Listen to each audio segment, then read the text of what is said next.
சென்னை கடற்கரை செங்கல்பட்டு இடையே ஏசி மின்சார ரயில் இயக்க வேண்டும் என்ற கோரிக்கையை தொடர்ந்து தெற்கு ரயில்வேக்காக 2 ஏசி மின்சார ரயில்களை தயாரிக்க ரயில்வே வாரியம் உத்தரவிட்டது. இதன்படி முதல் ரயில் பிப்ரவரி மாத தொடக்கத்தில் தயாராகி தெற்கு ரயில்வேயின் சென்னை கோட்டத்துக்கு வழங்கப்பட்டது.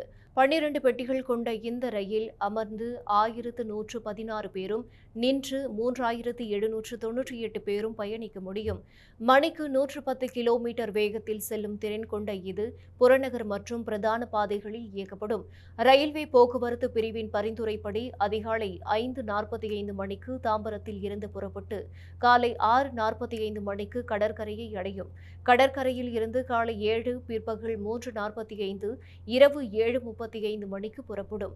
செங்கல்பட்டில் இருந்து காலை 9, மாலை 5:45 மணிக்கு புறப்படும். புறநகர் பாதையில் கடற்கரை தாம்பரம் இடையே அனைத்து நிலையங்களிலும் நின்று செல்லும்.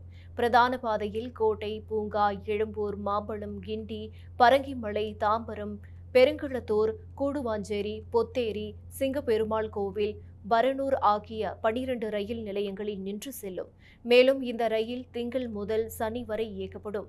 ஏசி ரயிலில் பயணம் செய்வதற்கான கட்டண விவரங்கள் இன்னும் அதிகாரப்பூர்வமாக அறிவிக்கப்படவில்லை.